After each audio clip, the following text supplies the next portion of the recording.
Hey guys, welcome back to the channel. So we have a '09 GMC Sierra 1500 behind me, and today we are going to be replacing stabilizer links.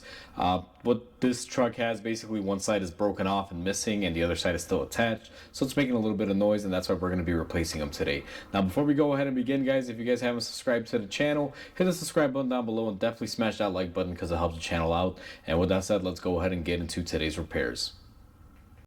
So we are underneath the truck, and I just figured I would show you. This is typically where the stabilizer link would go, and you guys can see it's currently missing on the driver's side.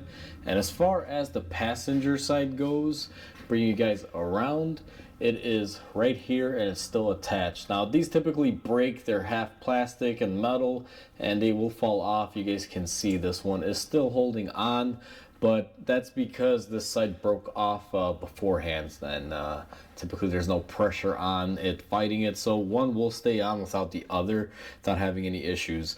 Now what we're going to be doing is showing you how to remove this side on here, and then I'm going to be installing one on here, and then I'm just going to be installing one on this one. I probably won't film this side because these are exactly the same way. You just got to know how to take them off and put them on, so we may just focus on the passenger side for this video. It's a repeat for the drivers. So let me go ahead and get you guys set up and get some tools, and I'll show you guys how we do this.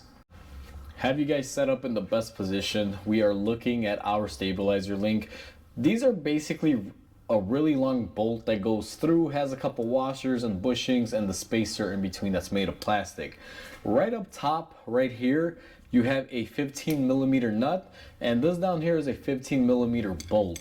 In theory, if you grab a wrench and you install it on the top, and I'm using my extended wrench here, and you grab a socket with a 15mm on the bottom, this should come off. Now I'm going to try this for camera's sake, but typically I don't remove these in this fashion. I'll normally just take my torch and blast this head off and it'll just come off. But let's try it and see if it comes off this way.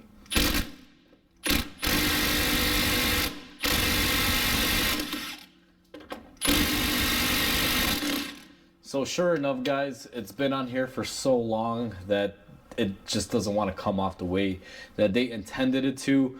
So what I do in this scenario is I'm going to be using my torch. It makes it really easy to get it off. Now if you don't have a torch, what you can do is cut this head off right here on this bolt, or even cut it in the middle here. Usually I'd say in the middle is better, and then you have to fight yourself with this little plastic spacer because it's usually stuck onto the bolt. It doesn't come off that easy sometimes. But if you take a sawzall straight to the center here, and then you can release the tension on both sides, you can lift up on the bar and be able to push out this little plastic portion, and then the metal bolt should come up from the top, or you can do it from the bottom and then just, remove it all in one, or vice versa. However, what I'm gonna do, just to make it easy because I have the torch, I'm gonna torch the head off right here, and then I'm going to torch the nut off up top, and then all I have to do is lift up on the stabilizer bar and pull on my center, and I'll have my old one off. So let me get my torch and get some safety equipment, and I'll show you guys this method. I have you guys positioned a little bit farther back, and I got my torch. I'm gonna go ahead and fire this off and get it going to my proper settings here. It's gonna be a little loud, so I apologize in advance, guys. This torch can be a loud one.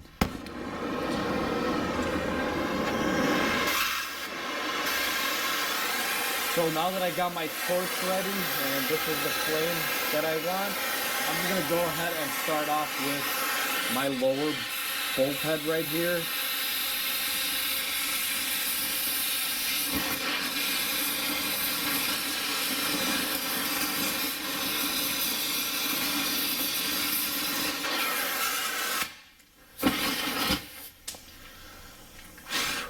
And just like that, we have the bottom portion off. Now that bushing you guys can see melted. Be very careful, it can be pretty hot if you do it this way. I normally let it cool down. And now that we have that, what I'm gonna do is I gotta come up from the back side to torch off the nut portion up top. So we're gonna fire up the torch again here.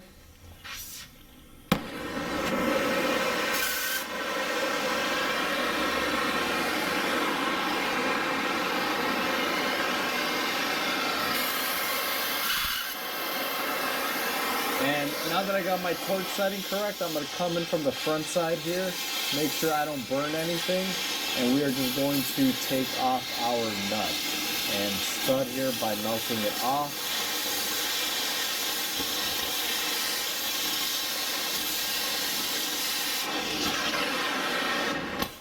Now don't panic when using a torch because fires do happen.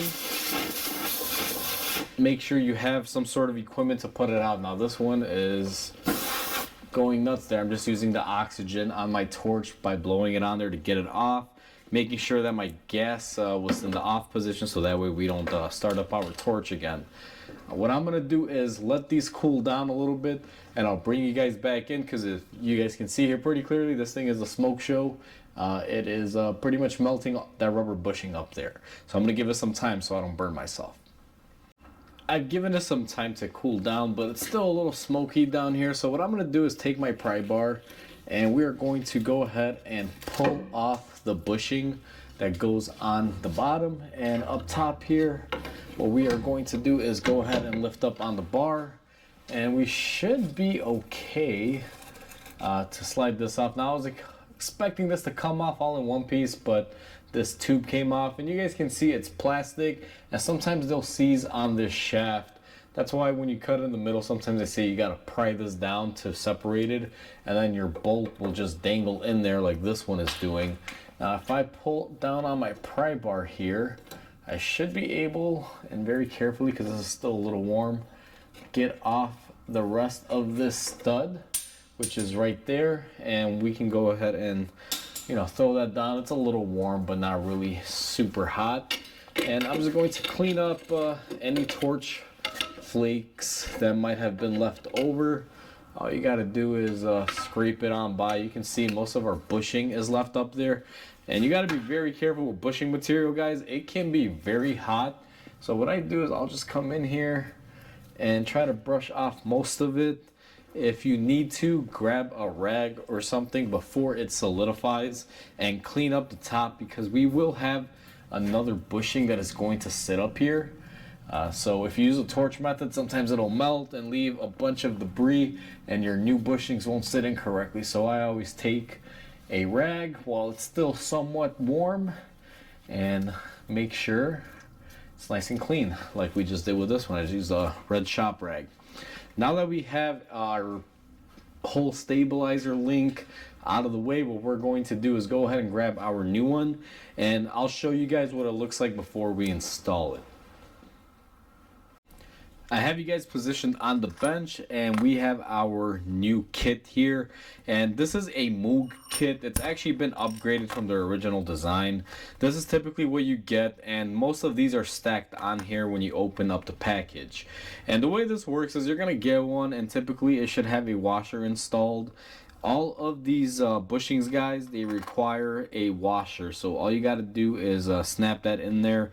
Moog makes it very easy. They just go into place. And then the last one is this lock nut and washer design.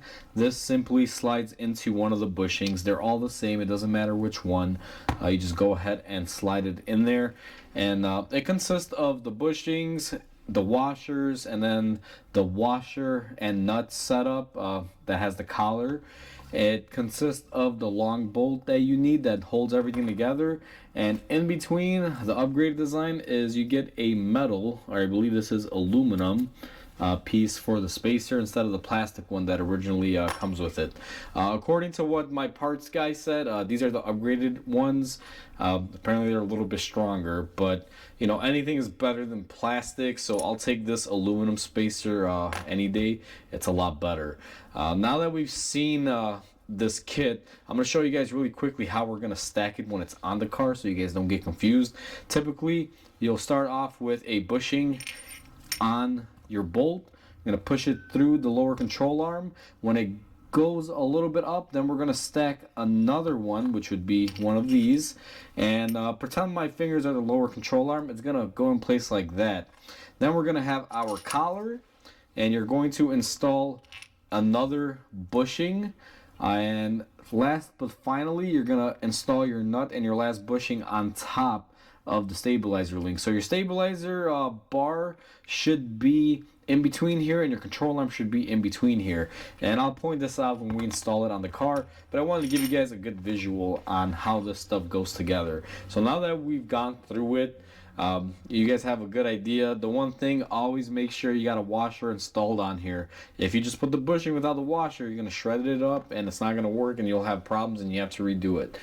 So now that we showed you guys this and we got this out of the way, let's go ahead and install this on our truck. Now that we've seen what our kit contains, what we're going to do is take the first bushing and washer and install it on the long bolt, and we're going to push it up, not all the way, but just a little bit. Then we're going to take another bushing with the washer installed, and we are going to stack it in there, and then we are going to take our collar. Now this is why these parts are improved, is because this collar is more heavy duty than the plastic one that you removed off it if you have the originals. Once you have your collar in there, this can be a little difficult, so I usually just lift up on the bar. And what I do is take another bushing with the little sleeve, and we're going to be facing it downward. It's basically a stacking game when it comes to this, and you should wind up with something like that. What you want to do is always have a bushing on the bottom and bushing on the top, and make sure you got the washer so it doesn't crush it, applies even pressure. And then what I'm going to do is go ahead and lower the bar. Now you're never going to get this to go on there 100%. As long as it pops up and gets in there, that's what you're looking for. When you tighten it down, it'll compress it and get everything to hold into place correctly. And then the last piece that we're going to take is we're going to take our bushing that has the whole nut and collar setup. As you guys can see, this one is a little different, like I showed you guys on the bench. And then what we're going to do is go ahead and start just getting this worked on there a couple threads. Now here's a pro tip.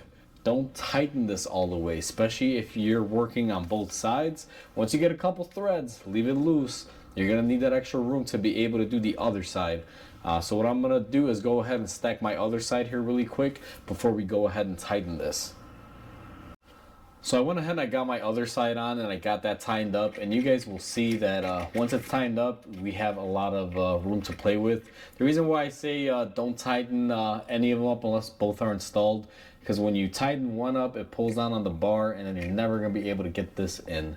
So you want to make sure each side is disconnected and installed loosely before you tighten any of them. Now that that is all good and tight there, you're going to experience this, and I wanted to tighten one side to show you what to expect. Even though I didn't cover the other side, it's exactly the same way.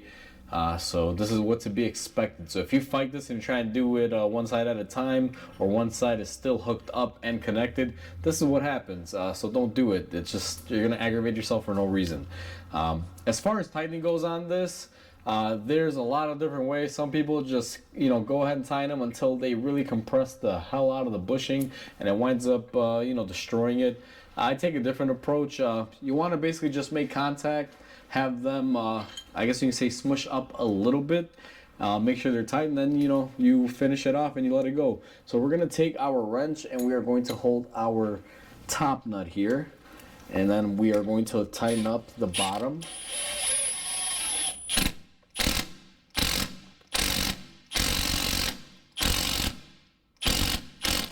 So right about there, I'm happy with the tightening.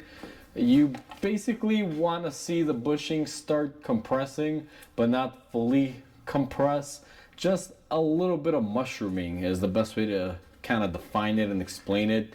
You can see the bushings are still somewhat round, but they have smushed in just a little bit, and that indicates the proper contact. If you leave them too loose, they'll make noise, and if you over tighten them, they'll wind up breaking on you. So I find that this has always worked for me, and I've never had issues on these. If you just go ahead and crank them down, I mean, you could tighten this up till these things split and you're left with nothing. So just be very mindful, don't overdo it. Once you see they're tight and they're starting to compress, you're pretty much golden at that stage, as long as they're not loose. And you can come in here and you can basically feel on them and push them, see and make sure they're nice and sturdy in there. And that pretty much is how you install these stabilizer links. That's how you do stabilizer links on pretty much almost any GM product that uses this style, guys. This is just beyond this truck. This is a very old school design. They use this dating back probably 70s, 80s, and so on. Probably even before that. It's been the primary style for a long time. The newer ones are starting to use more of the actual links. However, it's still very common to find these. And this one's a '09. I think they still use them up to this date depending on the model. So this will cover GMs all over the board. Ford has a similar style to this as well, and they're very simple, very easy. The most difficult portion on these is just getting the old one off, because sometimes they do seize up. They've been on there for years. Unfortunately for us, we have a torch. We were just able to blast it off really quick and get it off in minutes. So the hardest part is taking them off, but to reinstall them, the best tip I can say is make sure they're both disconnected or very lightly or loosely connected together, so you have enough leverage in there to move the bar back and forth to space everything out and get everything started off, and then you can go ahead and proceed and tighten them. Because if you try to replace them one at a time and the other side's not loose, I just find you fight them more because the bar will be compressed more. So it's pretty quick, simple, and easy, guys. If you got the right tools, it shouldn't take you no more than a few minutes. Realistically, this truck only took me about 15 minutes to do both sides. Now, granted, I did get lucky. One side was missing already. It had already been taken out due to time. So hopefully you guys find this video helpful. Hopefully this video helps you out if you guys are doing this on your particular car. Please comment, like, and subscribe, because it definitely helps the channel grow, guys. And I hope you guys have a wonderful day. I'll catch you guys on the next video.